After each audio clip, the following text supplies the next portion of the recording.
What's going on, guys? Welcome back to the SWILL radio show.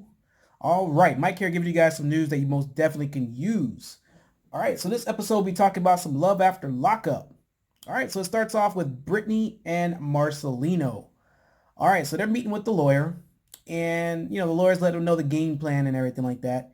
He's pretty much letting Marcelino know that, hey man, you messed up, brother. You should have went over to Tito's house and started what you started. You should have just left everything, let the court fight everything. But Marcelino had to put some things in his own hands. He say he's really remorseful. He definitely apologizes for doing so. But I mean, bro, you really messed up, man. But now, they can use this against him. But we'll see what goes on. We don't really know what's going to happen exactly. We do know that Brittany's mom flew in for the hearing just to see what's going on there. And I'm hoping everything for the best. But this is my favorite couple on the show. I like them. It's pretty straightforward. No problems or anything like that. All right. So then we also have Lamar and Andrea. The whole time you got Lamar complaining about everyone. Every time someone talks to him, they're trying to convert him over to Mormonism. He said, I want to stay a Christian. I don't want to be a Mormon. That's not one thing I'm going to do. He said, I will never switch over to being a Mormon. And I believe him, but you never know, guys. You never know. But yeah, Andrea's going to try her best to get him to convert to Mormonism. But she's asking for a lot. Now, she wants him to move to Utah and convert to Mormonism, which that's not really, our people's thing. That's not what we do. We're not, no. Yes? No. If you guys know what I mean. Read in between the lines there. All right, so she's going to go ahead and plot with her friend to keep Lamar in Utah. Now, she said she took his birth certificates, she took his debit card, and now he has no way of going back. It makes no sense. That's like unhealthy, untrusting, and everything like that. But her friend said, you know what? I don't mind helping you, but I'm not about to do any of this little effery, none of this stuff, none of this little crooked nonsense stuff like that. But I definitely will help you out. All right. And then finally, Andrea confronts Lamar about everything. And he's like, hell no, I'm going to go right back right now. And she's like, you can't go anywhere. I got your debit card. I got your birth certificate. You're not going anywhere, buddy. You're going nowhere. And he's freaking out a little bit. Not really so much. So she runs in the bathroom and she's freaking out like, oh no, he's going to beat my ass, basically. Which I'm pretty sure that's not the case. He's like, hey man, stop playing. Open the door. Let's talk. And she's like, no. And she starts crying. Like, come on, lady. Really? Get out of here. You stole my birth certificate. You stole my debit card. I mean, who's to say he doesn't have more than one debit card? She went in his wallet. He may have some little Batman cash somewhere like that, like a bat phone, trap phone, whatever. He may have some other stuff.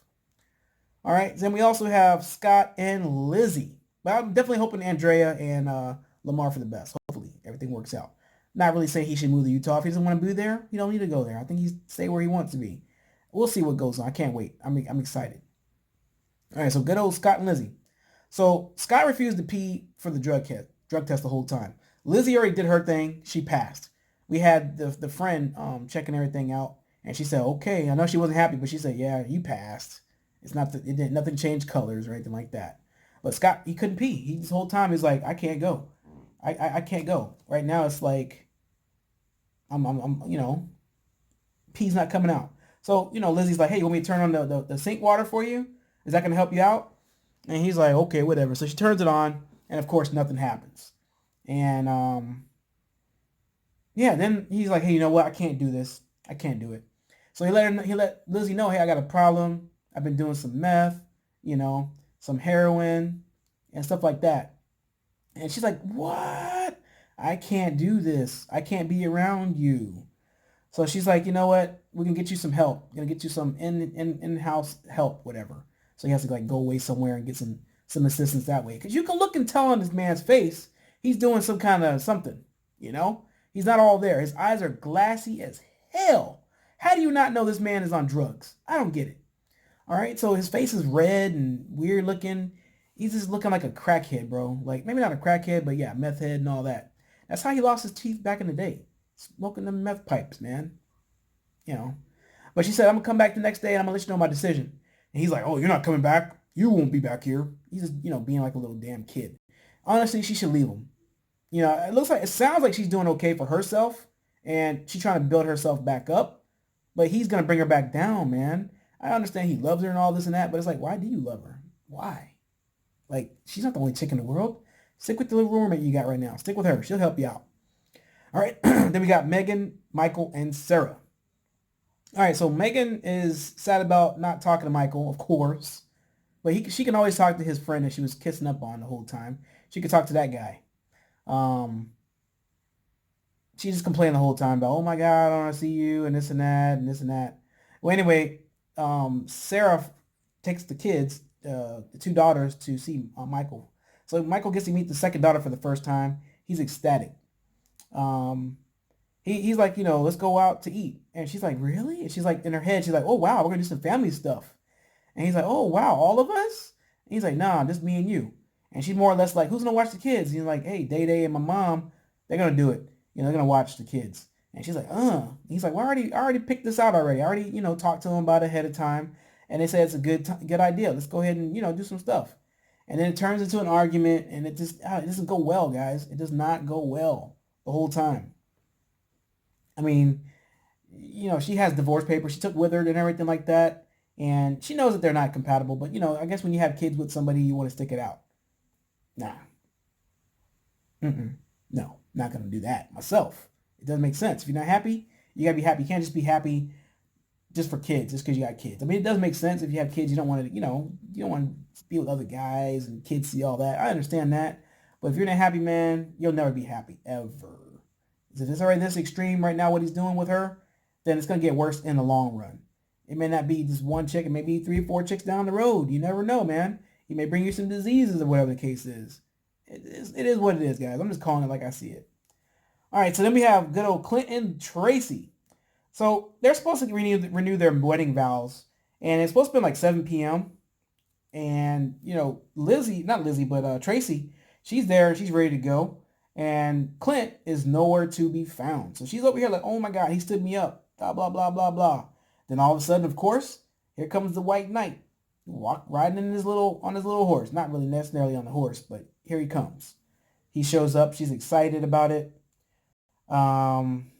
She's just mad. Just about he's being late and everything like that. And he's like, a year ago today, I had to put up with your crap. Blah, blah, blah, blah, blah. And I don't know who talked to Clint, man, but this dude got some nuts now. Before, he was all, oh, you're my goddess, you're my queen, and I can never live without you, and all this and that. But this guy got some cojones now, man. Like, he grew a sack. And I'm proud of this dude. Like, for real. He's standing up to this chick. But honestly, I don't think this guy loves her anymore. I think he's done with this chick. Like, to be honest with you, I think it's done. Done, done, done. But knowing they'll probably give these guys a spin-off show and this and that. But they're two crackheads, bro. He does drugs. She does drugs. She may not have done it recently, but now she's not on parole anymore. So she don't have to check in and do a drug test or anything like that, your analysis test. So, I don't know, man. I look at him and he looks like he's on drugs, like straight up. Yeah. And she looks like she's still going to go back to it. That's why she wears so much makeup around her eyes. So you can't see what's hiding in between the lines. But yeah, definitely looking forward for the next episode, guys. Hopefully you guys are looking forward to it as well. What part of this episode do you guys like? What part of episodes in the future do you think you guys are looking forward to? I want to hear about those in the comments down below, guys. Make sure you drop some thumbs up for the video, and I definitely appreciate that. Hope to see you next time. Like, comment, share, and subscribe, and we'll see you next time. Peace. Like and subscribe. Make sure you hit the bell notification, guys. And we'll always keep you guys up to date on the latest trends. Check out our Facebook and our Twitter. The links are in the description below. Thanks for listening. Peace.